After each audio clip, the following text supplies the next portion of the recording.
بسم اللہ الرحمن الرحیم۔ آج ہم نور العزا کا اگلا سبق پڑھیں گے۔ ما یوجب الاغتسال، ان چیزوں کے بارے میں فصل جن سے غسل فرض ہوتا ہے۔ ما یوجب الاغتسال، فصل ما یوجب الاغتسال، ان چیزوں کے بارے میں فصل جن سے غسل فرض ہوتا ہے۔ فصل ما یوجب الاغتسال، ان چیزوں کے بارے میں فصل جن سے غسل فرض ہوتا ہے۔ یفترض الغسل بواحد من سبعۃ اشیاء، 7 چیزوں میں سے کسی ایک کے پائے جانے سے غسل فرض ہو جاتا ہے۔ یفترض الغسل، غسل فرض ہوتا ہے، بواحد، ایک چیز سے، من سبعۃ اشیاء، 7 چیزوں میں سے کسی ایک سے۔ من سبعۃ اشیاء،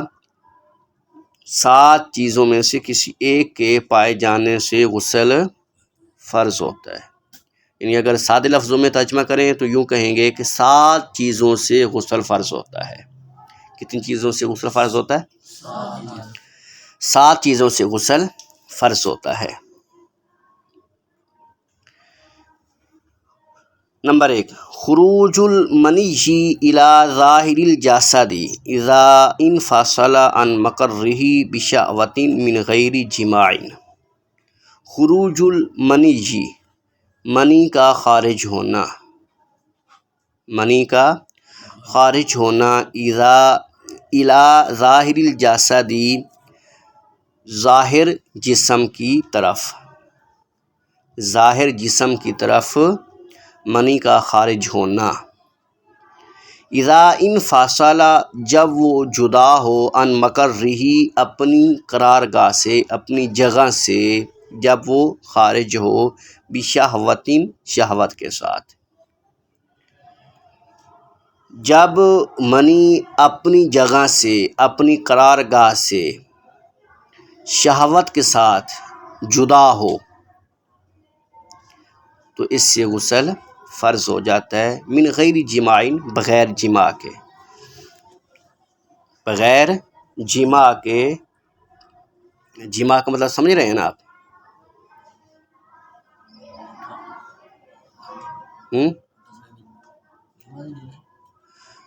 جماع کا مطلب ہوتا ہے عورت سے ہم بستر ہونا، ٹھیک ہے،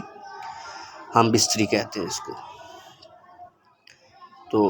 ہم بستری کے بغیر بھی، بغیر جماع کے ہی جب منی اپنی جگہ سے شہوت کے ساتھ جدا ہو تو اس سے بھی غسل فرض ہو جاتا ہے۔ اگر بغیر شہوت کے منی خارج ہوگی تو غسل فرض نہیں ہوگا۔ سمجھا گئی؟ مثلاً شہوت ہوتی ہے نا، طبیعت کے اندر جوش ہوتا ہے، ٹھیک ہے، اس جوش کی وجہ سے منی خارج ہو، ٹھیک ہے، مطلب آپ کو معاذ اللہ نہ کرے، آپ کی نظریں اللہ تعالیٰ سلامت رکھے، پاکیزہ رکھے، تو غلط چیز آپ دیکھ لیں اور آپ کی طبیعت میں جوش آ گیا، جسے شہوت بولتے ہیں، تو اب جو ہے وہ منی خارج ہوئی اپنی جگہ سے شہوت کے ساتھ، تو غسل فرض ہو جائے گا بغیر جماع کے ہی، ٹھیک ہے۔ شہوت نہ ہو، اگر شہوت نہ ہو تو ویسے منی خارج ہو تو پھر غسل فرض نہیں ہوتا۔ مثلاً وزن اٹھایا، چند قطرے نکل گئے تو اس سے غسل فرض نہیں ہوگا۔ یا اونچائی سے نیچے جا رہے تھے آپ، تو اس وقت بغیر شہوت کے ہی چند قطرے نکل گئے منی کے تو اس سے بھی غسل فرض نہیں ہوگا۔ شرط کیا ہے کہ شہوت کے ساتھ اپنی جگہ سے منی خارج ہو۔ یہاں ایک اور بات بھی ہے، وہ ضمن عرض کر دیتا ہوں، اگرچہ حیا کے خلاف ہے سبق یہ، لیکن چونکہ یہ سب چیزیں ہمارے ساتھ جڑی ہوئی ہیں اور اس لیے ان کا سیکھنا ضروری ہے۔ منی اپنی جگہ سے شہوت کے ساتھ خارج ہو، اگر دیکھو آگے سے کسی شخص نے جو ہے وہ پکڑ لیا پیشاب کی نالی کو پکڑ لیا اور منی کو خارج نہیں ہونے دیا، اپنی جگہ سے شہوت کے ساتھ خارج ہوئی، لیکن اس نے جو ہے وہ اپنے ہاتھ سے اس کو دبا لیا، منی خارج نہ ہونے دی، تو اب بھی جو ہے وہ علماء اکثر یہ فرماتے ہیں کہ اب بھی غسل اس پر فرض ہو گیا، کیونکہ اپنی جگہ سے تو وہ شہوت کے ساتھ نکلی ہے نا، ٹھیک ہے، آگے اس نے روک لیا اور جب جو ہے اس نے چھوڑا تو اس وقت شہوت کے ساتھ نہیں نکلی، اچھل کے نہیں نکلی، ٹھیک ہے، منی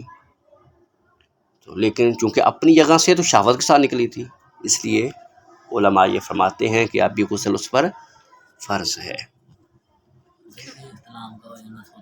وہ آگے آ رہا ہے مسئلہ، ابھی ایک چیز بتائیے نا، 6 چیزیں باقی ہیں۔ تو پہلی چیز ہے خروج المنی، منی کا خارج ہونا، الی ظاہر الجسدی، ظاہری جسم کی طرف، اذا انفصل، جب جدا ہو، ان مقرہ، اپنی قرارگاہ سے، اپنی جگہ سے، بشہوت، شہوت کے ساتھ، من غیر جماع، بغیر جماع کے، یعنی بغیر جماع کے، بغیر ہم بستری کے بھی اگر شہوت کے ساتھ منی خارج ہوگی تو غسل فرض ہو جائے گا۔ وتواری، اور چھپ جانا، وتواری اور چھپ جانا، حشفتن، حشفے کا، حشفے کا چھپ جانا، یہ حشفہ کہتے ہیں کہ جو پیشاب کی نالے کی جو اگلا سرا ہوتا ہے نا، جو ابھرا ہوا ہوتا ہے، اس کو حشفہ بولتے ہیں۔ وتواری حشفتین، اور حشفے کا چھپ جانا، وقدرہا، اور اس کی مقدار کا چھپ جانا، من مقطوعہا، حشفے کے کٹے ہونے کی صورت میں، یعنی اگر کسی کا حشفہ کٹا ہوا ہے، حشفہ یعنی کہ وہ حصہ پیشاب کی نالی کا جو تھوڑا سا آگے سے ابھرا ہوتا ہے، اس کو حشفہ بولتے ہیں۔ جب کٹا ہوا ہو تو پھر اس کی مقدار کا چھپ جانا، من احد سبیلی، دونوں راستوں میں سے کسی ایک میں، دونوں راستوں میں سے کسی ایک میں حشفے کا یا اس کی مقدار، جبکہ وہ کٹا ہوا ہو تو اس کی مقدار کا چھپ جانا دونوں راستوں میں سے کسی ایک میں، آدمی حی، زندہ آدمی کے، زندہ آدمی کے دونوں راستوں میں سے کسی ایک میں حشفے کا یا اگر کٹا ہوا ہو تو اس کی مقدار کا چھپ جانا، اس سے بھی غسل فرض ہو جاتا ہے، اگرچہ منی خارج نہ ہو، اگرچہ منی خارج نہ ہو۔ یہ مسئلہ تو چاہیے تو یہ تھا کہ آپ سارے شادی کروا کے آتے تو پھر آپ کو یہ مسئلہ پڑھاتے، لیکن اب چونکہ کتاب ہے، سلیبس ہے، اور پھر شرعی مسائل ہیں، سیکھنا تو ضروری ہے، تو اس لیے کوشش کر رہا ہوں کہ آپ کو مسئلہ بھی سمجھ میں آ جائے اور حیا کا پردہ بھی باقی رہے۔ وتواری، اور چھپ جانا، حشفتن، حشفے کا، وقدرہا، اور اس کی مقدار کا، من مقطوعہا، اس کے کٹے ہونے کی صورت میں، من احد سبیلی، دونوں راستوں میں سے کسی ایک میں، آدمی حی، زندہ آدمی کے دونوں راستوں میں سے کسی ایک میں۔ با محاورہ یہ بنے گا کہ زندہ آدمی کے دونوں راستوں میں سے، دونوں راستے سمجھ رہے ہیں نا، پیشاب کا اگلا مقام اور پچھلا مقام، ٹھیک ہے، تو زندہ آدمی کے دونوں راستوں میں سے کسی ایک میں حشفے کا چھپ جانا، یا اگر حشفہ کٹا ہو تو اس کی مقدار کا، جتنی وہ مقدار ہے اس مقدار کا چھپ جانا، اس سے بھی غسل فرض ہو جاتا ہے، اگرچہ منی خارج نہ ہو، اگرچہ انزال نہ ہو، انزال کہتے ہیں منی کا خارج ہونا، ٹھیک ہے، اگرچہ انزال نہ ہو، منی خارج نہ ہو، تب بھی غسل فرض ہو جاتا ہے، یہ مسئلہ خصوصاً شادی شدہ لوگوں کے لیے ہے، ٹھیک ہے۔ اچھا، آگے 2 چیزیں ہوگی، تیسری چیز جس سے غسل فرض ہو جاتا ہے، وَإِنزَالُ الْمَنِيِّ، منی کا خارج ہونا، منی کا خارج ہونا بوطئی میتین مردہ کے ساتھ وطی کرنے کی صورت میں، یعنی معاذ اللہ کسی بدبخت نے کسی مردہ کے ساتھ ہم بستری کی، ٹھیک ہے، اس کو وطی بھی بولتے ہیں، ہم بستری بھی بولتے ہیں، وطی بھی بولتے ہیں، جماع بھی بولتے ہیں، ٹھیک ہے، یہ تینوں لفظ ایک ہی معنی رکھتے ہیں، وطی، ہم بستری یا جماع۔ اب کسی بدبخت نے کسی مردہ کے ساتھ میتین مردہ کے ساتھ وطی کی، تو پھر صرف حشفے کے چھپ جانے سے غسل فرض نہیں ہوگا، بلکہ جب انزال ہوگا، جب منی خارج ہوگی تو تب غسل فرض ہوگا، سمجھا گئی؟ پہلے یہ تھا کہ زندہ آدمی کے دونوں راستوں میں سے کسی صرف حشفہ بھی چھپ جائے تو پھر بھی غسل فرض ہو جاتا ہے، اگرچہ انزال نہ ہو، اگرچہ منی خارج نہ ہو۔ لیکن یہاں تیسرا مسئلہ یہ ہے کہ مردہ شخص کے ساتھ اگر کسی بدبخت نے ہم بستری کی تو غسل اس وقت فرض ہوگا جب منی خارج ہوگی، جب انزال ہوگا۔ و انزال المنی جی، اور منی کا خارج ہونا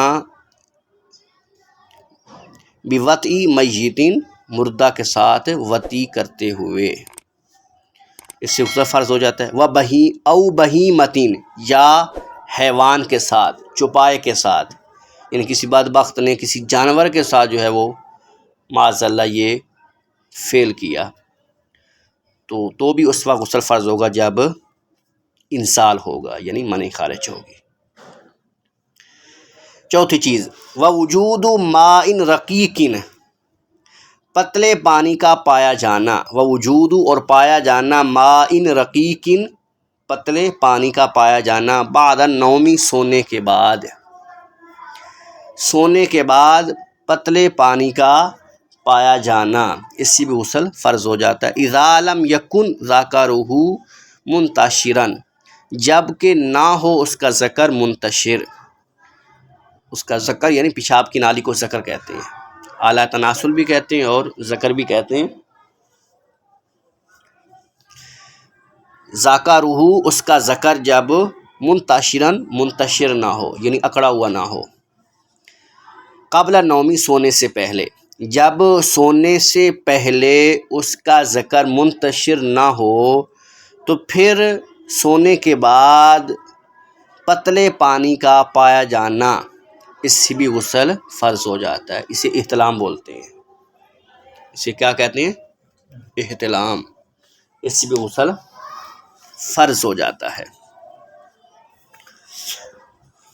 ووجود ماء رقیق، اور پتلے پانی کا پایا جانا، بعد النوم، سونے کے بعد، اذا لم یکن، جب کہ نہ ہو، ذکرہ، اس کا ذکر منتشرا، منتشر، جب پیشاب کی نالی میں اکڑاؤ نہ ہو، تو قبل النوم، سونے سے پہلے، تو پھر پتلے پانی کا پایا جانا، اس سے بھی غسل فرض ہو جاتا ہے، اسے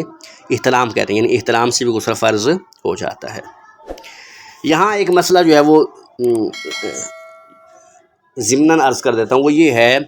کہ اگر آپ سوئے، صبح اٹھے، آپ کے کپڑوں پر تو نشان ہیں لیکن خواب یاد نہیں ہے، سمجھا گئی؟ مسئلہ اچھی طرح سمجھ لیں، صبح اٹھے، کپڑوں پر نشان ہیں لیکن خواب یاد نہیں ہے، تو آپ پر غسل فرض ہے، آپ پر غسل فرض ہے، کیونکہ نشان پائے گئے ہیں، ٹھیک ہے، چور نشان چھوڑ جائے تو پھڑیا جاتا ہے، اب نشان پائے گئے ہیں تو آپ پکڑے گئے ہیں، لہٰذا آپ پہ غسل فرض ہے۔ اور اگر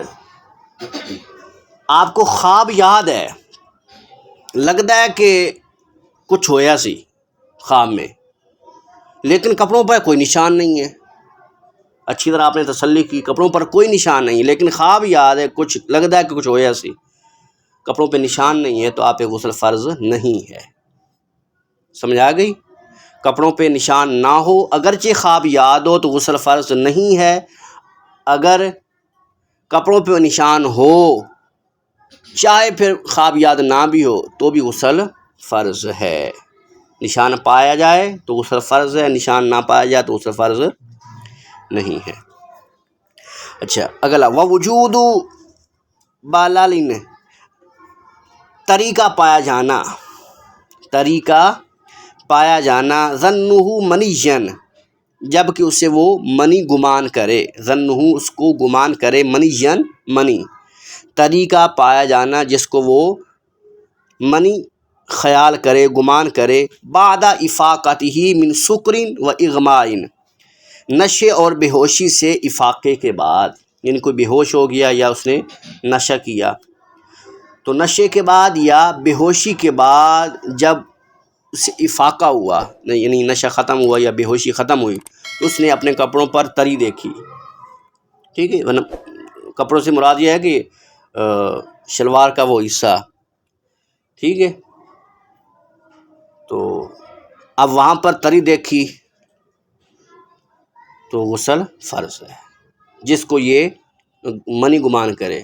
کیونکہ پیشاب میں اور منی میں فرق ہوتا ہے نا، پیشاب میں چکناہٹ نہیں ہوتی جبکہ منی کے اندر چکناہٹ ہوتی ہے،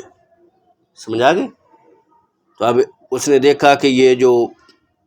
تری پائی جائے گی نا، تو مجھے تو لگتا ہے کہ یہ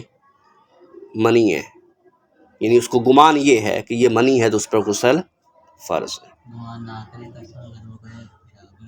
اگر وہ سمجھتا ہے کہ نہیں یہ پیشاب ہے تو پھر غسل فرض نہیں ہے، صاحب سے اس نے دیکھنا تو ہے نا، کہ اگر اسے لگتا ہے کہ یہ منی ہے تو پھر غسل فرض ہے، اگر اسے لگتا ہے کہ یہ منی نہیں بلکہ پیشاب وغیرہ ہے تو پھر غسل فرض نہیں ہے۔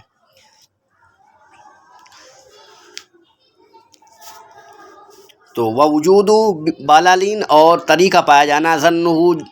اس کو گمان کرے، منیًا منی، بعد افاقت ہی افاقے کے بعد، من سکرین و اغمائن، نشے اور بے ہوشی سے افاقے کے بعد، طریقہ پایا جانا جس کو وہ منی خیال کرے، گمان کرے، اس سے بھی غسل فرض ہو جاتا ہے۔ وبی حیض،